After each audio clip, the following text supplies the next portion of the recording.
was a near miss. When? 16. Go around and stand up, Mr. Perch, for acknowledge. So what do you have in mind? I have a lead on a very big story. Our bodies are assaulted by toxins in so many ways. You've achieved so much. I mean, the book, the campaign, it's really raised awareness. And so will your newspaper's coverage. Oh, can I check? The word Organophosphates, the bad boys that we all need to avoid. It's all in there. Farm and factory workers, soldiers, crew, people affected Great every stuff, day Judy. by... Judy, I do have another meeting to go to. Okay, no worries. Right. Now, deep inside there are the oil-bearing seals we were talking about. Air pressure keeps them sealed, so by design... Wait, Alan. So you're telling me that Echolima's engine seals leak oil?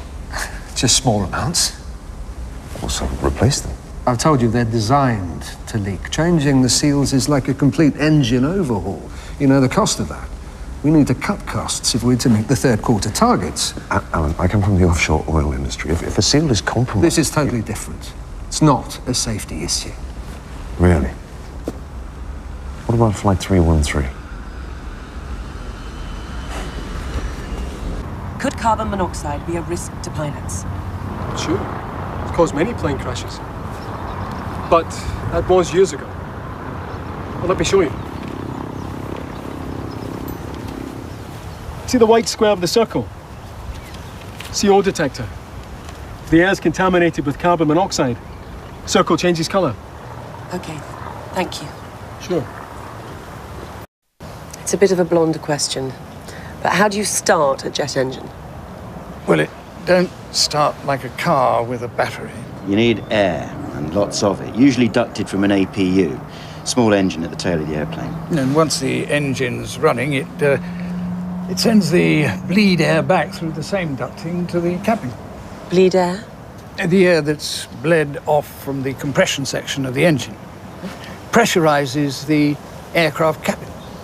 So the air you breathe on a plane comes from the engine? Eh? Well, lucky they have detectors. For what? Well, carbon monoxide. Surely it would warn if stuff like oil got into the air. Only light aircraft need CO detectors, love. Jets have no detection systems. Find out what shit's in this stuff. There is a workplace problem resulting in chronic and acute illness amongst flight crew, both pilots and cabin crew. Further, we are concerned that passengers may also be suffering from similar symptoms to those exhibited by flight crew. Is it happening in the workplace? For us, as a pilot association, the aircraft? And the answer, undoubtedly, must be yes, listening to what the speakers have said.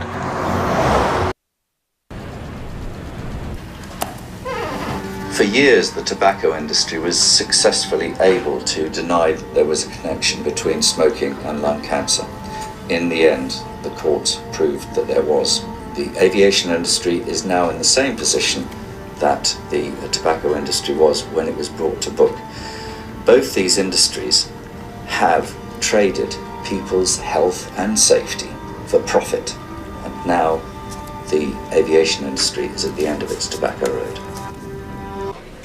You've got the front fan here, okay, the compression section along here. And the oil-bearing seals are around here somewhere? That's right, there's multiple ones going along down here, yes. Okay.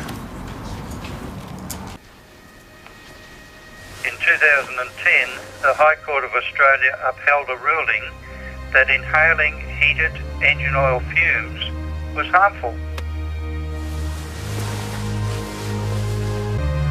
And corruption, not just negligence. Large sums of money have changed hands. Hush money. Well, or blood money. Make no mistake, Natasha, you're entering dangerous territory. This is a huge industry and there's too much at stake. You must take great care.